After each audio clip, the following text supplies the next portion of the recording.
Hey everybody, how's it going? Just going for a rip in the old 7.3 Power Stroke.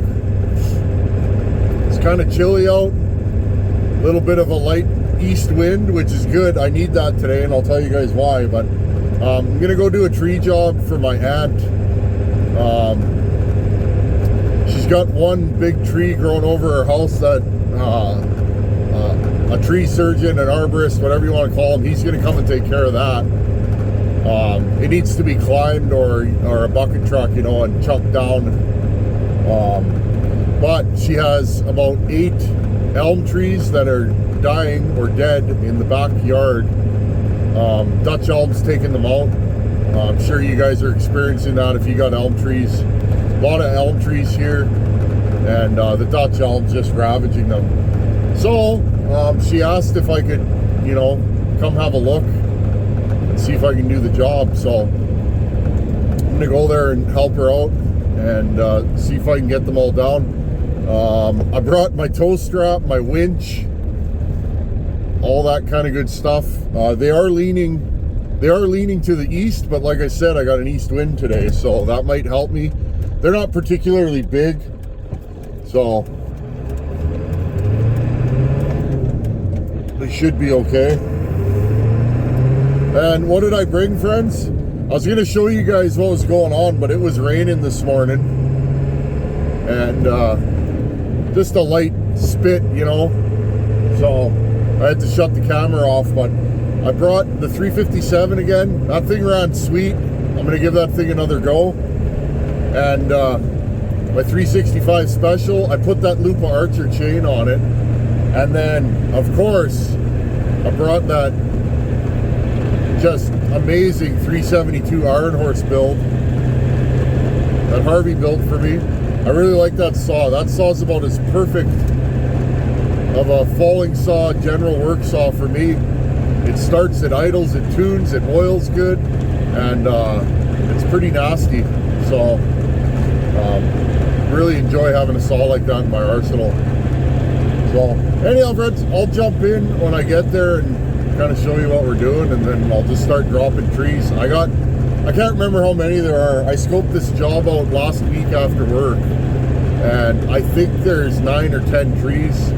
So I'm gonna, my goal today is to get them all on the ground. One of them's growing over a fence, so I may have to winch that one, but I'm not sure, friends, because we got a whole bunch of rain the last couple days, and to access the backyard of my truck, I'll have to drive through a farmer's field, and it's probably pretty muddy back there. So not that I don't want to get my truck muddy, because I kind of do, but I don't want to tear up some fella's field, you know, doing my work, because that's just going to create more work for him. So anyhow, we're going to go and scope this job out. The forecast says rain this afternoon, so like I said, today's video will just be a run and gun scenario, and I'm going to get as many of them trees on the ground as I can. I'll hit you guys back in a bit. Okay, friends, I want to just lay this job out for you so you guys can see what I was up against. This is the overhead shot from Google. So the line of trees is right here. There's about 10 or 12 of them. Okay. All the trees are leaning this way. Okay. We have a nice landscaped yard, garden right here. A full row of new shrubs that have been grown. There's a fence here, a fence here, a fence here, and a pool. Okay, so lots of high value targets. The main thing I'm worried about, I don't want to destroy these, because she's been growing these for a couple of years, and she's going to need a windbreak for winter.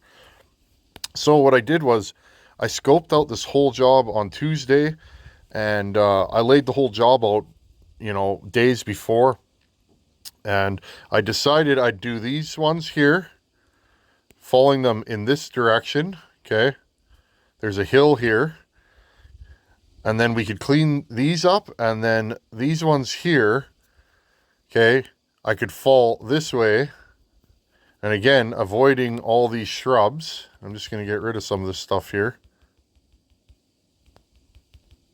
The hardest one of the day, there's literally a fence right here, okay?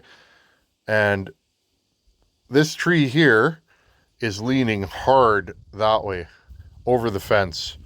So, and again, the line of shrubs is about right here. So I figured I should be able to wedge all these over, and I had some good luck the other day, but my idea was to bang all these over. Now these are smaller trees and not a lot of room for wedges, so a guy's really got to be bang on with his back cuts and his face cuts.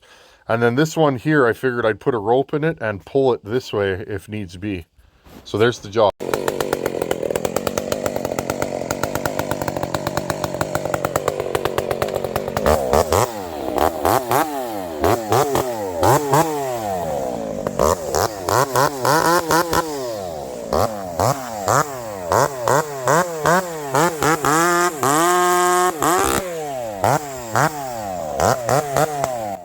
The star of this show was the Ironhorse 372. What a saw, friends. Incredible. These are all codoms, so you notice I'm cutting them at waist height, just to avoid where they're grafted together.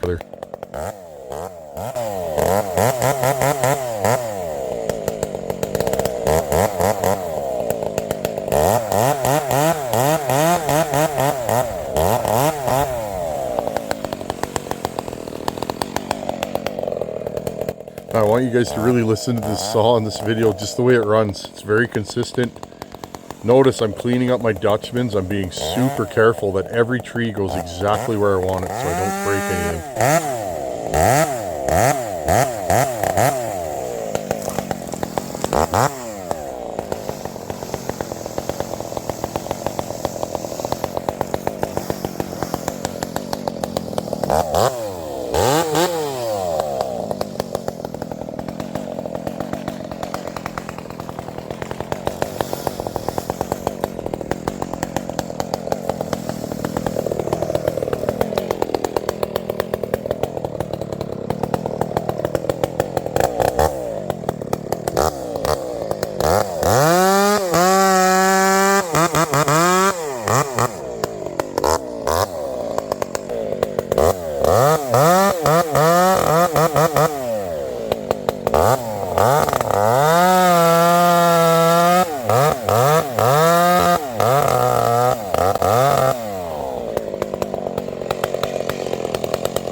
And you can see as the tree's going over, one of the fellows decided to walk up, so I shoot him back.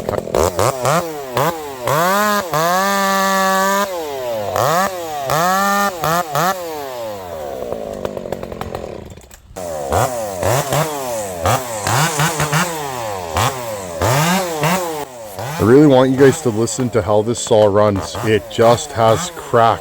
It's got beautiful power delivery. It's just the perfect saw. Listen to this thing.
I want to give a shout out to Harold from down the road. He says, hey, I got a decent sized tractor. Why don't we just push these over so you don't got to bang wedges? My eyes lit up. I was like, thank you. Thank you to Harold. He made this job go way faster.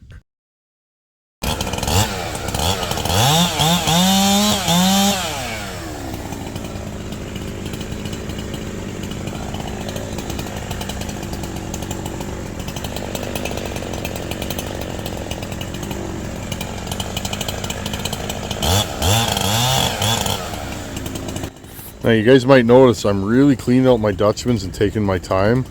Yes, I have a tractor to push them, but my hinge controls where that tree goes and I don't want to smash anything. Also, being elm, these things hold on for dear life, so I'm leaving the hinges a little bit big so they set down nice and gently without breaking off.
Back to the Ironhorse 372. You can see in this video my saw is actually getting pinched. There's a little too much pressure being put on the tree. So we make an adjustment and then we're good to go.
How about that Ironhorse 372 build? I ran one of Ironhorse's 372 big bores when Buckin was here, and it was exactly like my 372, a little bit more power because it's a big bore. That 372 is what I consider the perfect work saw. Notice how stable it runs, it idles. I didn't even really have to tune it, friends. Towards the end of the day, it was starting to get really rich, which tells me I think it's broken in finally. I leaned the low jet up just a hair and just a little bit on the high jet and continued cutting. What a great build. I could listen to that saw rip all day. She's loud, but she's a good loud, you know?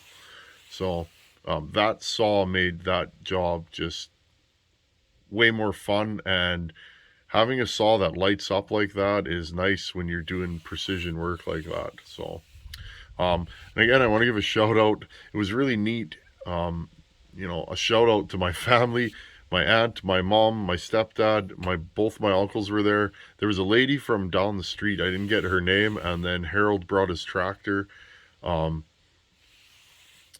I stopped for a water break, and I kind of had my back turned, and I turned around, and I gotta say, friends, that generation of people, the average age was well over 70 of the crowd I was working with, probably more like over 75. And they made quick work of that job. We had 3 trucks, 3 trailers, and they hauled it away to the dump and try and keep the Dutch elm in check. And there's another fella that came and helped with the hauling and that, and it was great. They made quick work. We had that whole job done, cleaned up, hauled, and raked up by about 3 o'clock, 3:30. I rolled in there at about 20 after 9. So that generation, they work hard. Like, wow. It was cool to see. Anyhow, friends, I'm going to leave it here. I have more footage coming from this job, and a couple more trees to do. The one hanging over the fence, that was the worst one, and I got footage of that in the next video. And that was just a lot of fun. I love doing tree work. In fact, friends, most of the time, I love building saws, but I really love running saws. And I've been blessed to, be able to pick the brain of a guy like Buck, and he's making me a better tree worker. When he tells me things, I file them, and when I'm cutting, I think about what he tells me and try to apply that to my tree work. And the last 4 years, I've been getting better and better, and I'm just going to keep working at it until I become, what I think is an adequate sawman. Now, I'll never be a professional, friends. And I'll never claim to be, but I want to be able to accurately drop trees, comfortably and get them on the ground safely. And, that way I can tackle more and more jobs and get more and more firewood. So, anyhow, friends, I'm going to go to a question of the day. Today's question of the day comes from Glenn Taylor. Glenn has a Homelight XL 925. He was asking about the dogs that were on my Homelight, if I had any for sale or where to get them. Glenn, my buddy Fab Willie made those, and they were kind of custom one-offs, the ones on Buckin's saw, and he was dabbling in that for a while. And same thing, the dogs on my 365 that I was running in this video, Fab Willie made. So that's where those came from. And Glenn was also asking about, he's looking for a 28-inch 50 gauge lightweight bar. He's wondering, which bar to put on. Well, Glenn, all my Homelights, I run Husqvarna bars. You will have to modify the bar a little bit, but no big deal. You usually have to grind the adjuster slot higher so that the top of the slot is closer, to the slot in the bar. And sometimes, I can't remember, I haven't done one in a while, but sometimes you got to grind the oiler slot a little bit bigger. Do that, and you can throw a Husqvarna bar on your home light, or you can also make a spacer and do the same mod, grind your slot higher, and you can higher or sometimes bigger. You put the bar on the saw, and you'll see what it needs. But I often run still mounts on my Husqvarnas and my home lights and Poolins and all that kind of thing. So most of the bars that I have, half of them I'd say are still pattern, and the other half are Husqvarna pattern. I like the still pattern because I can run a still bar on my stills, my Huskies, home lights, Poolins, um, McCullough's. A still bar is kind of the universal bar for me. Now, you do have to make an adapter, but I usually use a cotter pin and just bend it over the bar studs, and then take my grinder and grind it flat wherever it needs and fit the bar on, and away you go. So hope that answers your question, Glenn, and it's good to see another fella that likes running the vintage home lights. Kind of got an itch lately, friends. I was looking at my shelf the other day. I got a couple of old home lights there. I might have to pull one down one of these days and port it. Anyhow, friends, thanks for hanging out, and thanks for being there for this little tree job I did. That was a lot of fun, and I love when people call me and they need tree work done. I love doing tree work for people, and it's a way that I can give back and give my time and help people out because, in this case here, my aunt had all those trees that needed to go and wasn't really sure how she was going to get that taken care of, and, you know, got them on the ground and cleaned up and hauled away, and just shows you got to help people. And it was fun, and to work with my family and to have all these people come together for a common goal and get that whole job wrapped up in a day. So anyhow, friends, thanks for watching. Take her easy, and I'll see you guys in a couple days. Later.